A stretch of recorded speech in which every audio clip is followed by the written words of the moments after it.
I wasn't actively trying to pursue anything serious. I just wanted to have a face that I liked. So I didn't even know why I was so upset when it didn't look the way I wanted it to look. So anyway, I was like, all right, I'm not really gonna do this again. I'm done for real this time. Which we all know is not the case. It's my birthday. Happy birthday to Nelly Beans. Happy birthday to Nelly Beans. Happy birthday, happy birthday. Happy birthday to Nelly Beans. It has been 1 year since I debuted as a drag queen, and so I consider it to be one of my birthdays. Thank you all for such the amazing support this last year, and I really appreciate all of you so much, and I do not take it for granted in the slightest. So, thank you. If you do want to see me do this look and talk about things, then please keep watching. Yes, it is Nelly Bean's birthday as of October 3rd. By the time this is released, it will no longer be my birthday. It's not my actual birthday. We will be doing something else for my actual Nellywade birthday. So, today I thought I would recreate the first look that I did way back on October 3rd, 2019. So, that felt so weird to say. Why did that feel weird to say? So anyway, we're going to recreate that look. So anyway, I was a little baby bedroom queen who was doing their own makeup looks and experimenting with like shapes and things right where I'm sitting, actually. Well, not quite, because there wasn't a full-on desk here at the time, but I was here right where I was sitting, looking at queens that I was inspired by and sort of taking little bits and pieces of things that I liked from queens that I liked. I will say that you definitely should always be making your own face, but in the times of you beginning to learn, it's totally okay to like at least look at things that you like. Like if you see a queen who does their eyebrows a particular way, you can definitely try it and see. But I definitely feel like you should always be developing your own face. Like, for the sake of learning, you can always take bits and pieces of things that you like, but at the end of the day, the only way you're going to stand out is if you have something signature to yourself, which for me, I consider it to be the way I do my eyebrows. I was sitting here just doing some looks one night, busted, crusty, disgusting, literally not worth it. Yeah, I was so busted. It's the practice that counts. But yeah, I was so incredibly busted, incredibly ugly. I look back on those pictures and I just like cringe at the idea that I even did that. Yeah, they were bad, really bad. Didn't even have good lashes. Eyebrows were on oatmeal. Everything was just... I took what happened to me that night and was like, why doesn't my face look good? And I realized that it was because I had no foundation in the basics. Like, I didn't know what I was doing at all. I studied abroad in Seoul because I just graduated college. So the summer between my sophomore and junior year, I studied abroad in Korea, and I went to Pride in Seoul, and I saw a bunch of beautiful, amazing queens, you know, just there performing or just there in drag, and I was blown away. Just the entire atmosphere of Pride in Seoul was just so amazing, and it was a kind of a life-changing experience for me. I came back to the States with sort of this renewed vigor for life in general, and I decided to put a little bit of that energy back into trying drag again. I figured the best place to try to do drag again is to go see the Rocky Horror Picture Show in full drag as Frankenfurter. I wasn't even in full drag. I didn't have a wig. I didn't have anything. I just had makeup. And so I put on a face. And I didn't hate the face, but my eyebrows were crunchy and I didn't really have a good nose contour. It wasn't the worst look in the world, but it also wasn't the best look in the world. I went to go see the Rocky Horror Picture Show in a full drag face, and I went out and I got a lot of compliments from friends, and I was just like, I like this. But again, still not interested in performing, still not interested in doing anything super big and major. So my two bestest friends in the world were just like, we know how much you like drag, and we go to this one particular club every Thursday where they have it's a gay night and they have drag performances. We want to take you with us. So I was like, okay. And so with the renewed vigor of trying to sort of redo and one-up my Frankenfurter look, I decided I was going to go to that night in full drag. I just was like, I'm going to go in full drag and it's going to be a hoot.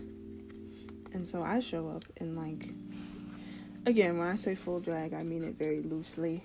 I didn't have a wig or anything. I was just going for the sake of going.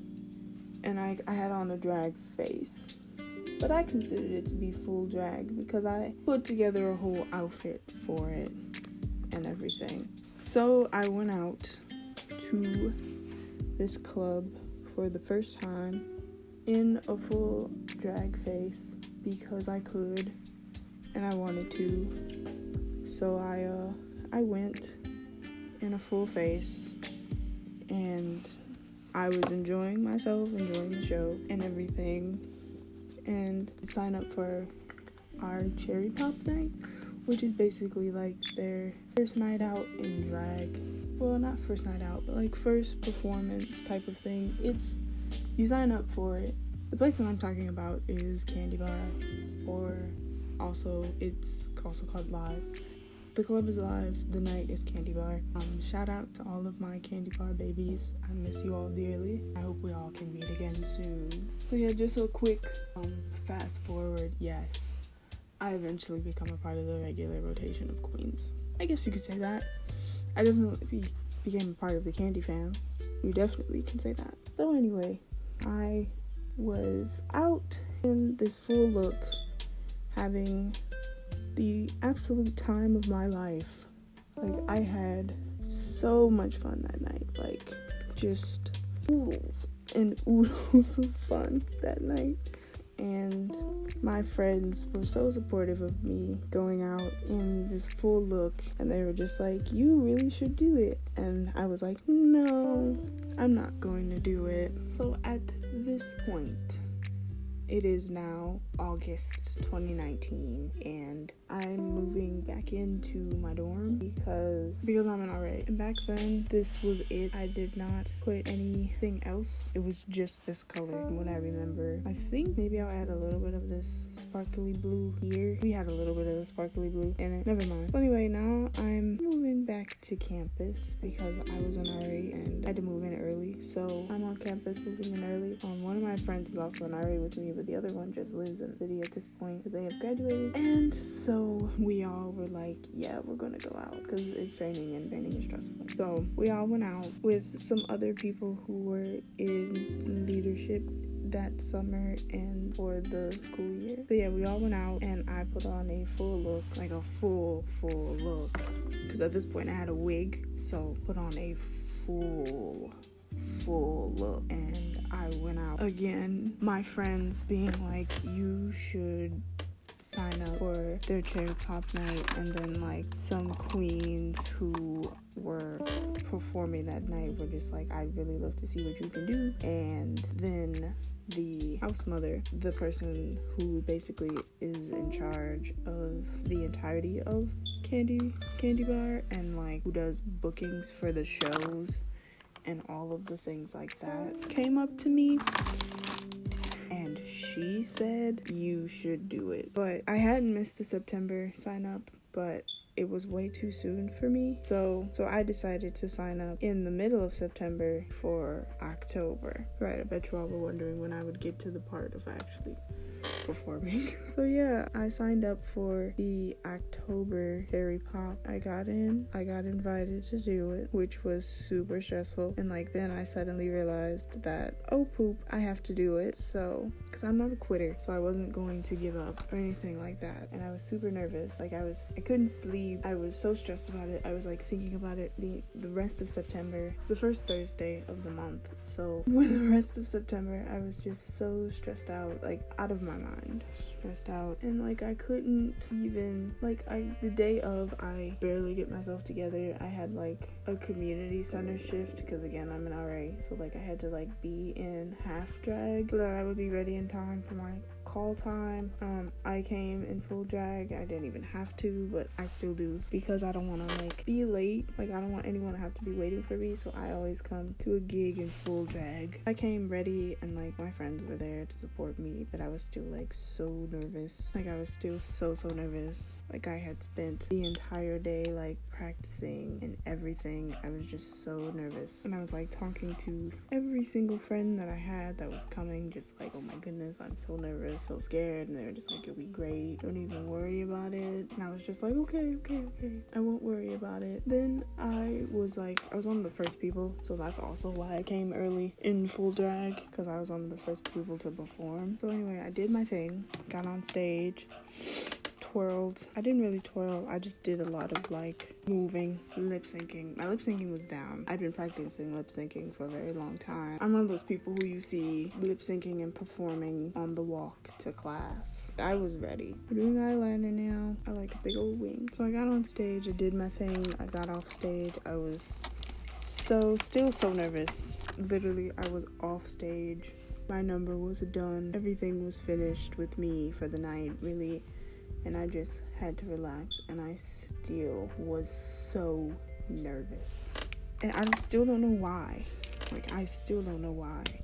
But the night was over. Like, I was done performing. I had killed it performing. A lot of people that were there for me were like, you did a really good job. And people who weren't there for me were like, you did a really good job. So like, I had killed it for the most part, but like I was still so nervous when I got off stage. And I think it was just because like now people were seeing me as a drag queen, and that was like something that I was a little bit nervous about. But once I finished, I was like, I could do this as a hobby, a side hustle, something to help me get through my senior year of college. Yeah, so I was still very much thinking about it in terms of like, this is not anything super long term. This is very short term, which now when I think about it makes me really sad. Like, it makes me really sad that like I thought about it as something part-time. Yeah, so I was thinking about drag as something more just part-time, something to get me through my senior year, you know, whether it be like a side hustle, something cathartic to get all my energy out, somewhere where I could like not have to be responsible for. So again, I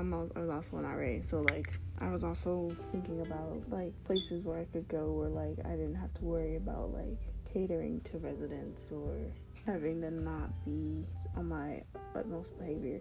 So, and then COVID, and so I've been doing a lot of things at home on my own. I graduated college in the process, but I don't have anyone to help me, or at least I don't really feel like I'm in necessarily a place to ask anyone to help me, because I don't live alone.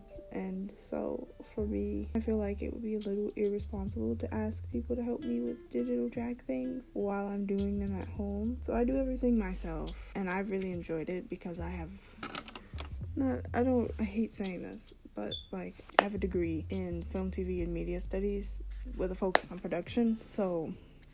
So for me, the move toward digital just helped me increase my skills with the things that I have a degree in. And I hate saying that. I hate saying it because it sounds gloaty, but also like it's true. I have a degree in this. I have a degree in production things. So like for me moving digital, I just had to pull out all those skills, which is why I started a YouTube channel and everything, because I felt like I still wanted to use my skills, but I didn't want to be out here with like a full-on production job when I have like 3 And there's like 5 people that live in my house. So I've been taking those things and applying them to drag things, and it's been really fun, you know? So in essence, that's been my whole year. I'm gonna go ahead and finish this face up off camera, and then we will come back and talk about drag in general and like what it means to me to be doing this. So see you in a bit. So this is the final look. I actually couldn't find both these earrings because these are the ones that I wore originally, but this is it. This is the look. I hope you enjoy. Hope you enjoyed this. It's really fun looking back on everything. For me, drag has been such a lifesaver. It's definitely helped me through some pretty dark times. And for me, it's given me a new lease on life and a little bit more hope and joy in my life. I don't know where I would be without drag, to be honest. This past year has been so fulfilling and so rewarding. Even though times are weird and tough, I've had drag to sort of pull me through. Whereas if just watching drag shows or putting on a look, it's always been so much fun for me. Like, as I always say, outside of me being a drag queen, I'm actually a really big drag junkie. I love all things drag and I consume all things drag. It's really, for me, a passion that has given me some life back, and I've had a lot of fun while doing it, and I've made a lot of friends while doing it. So yeah, thank you all for watching.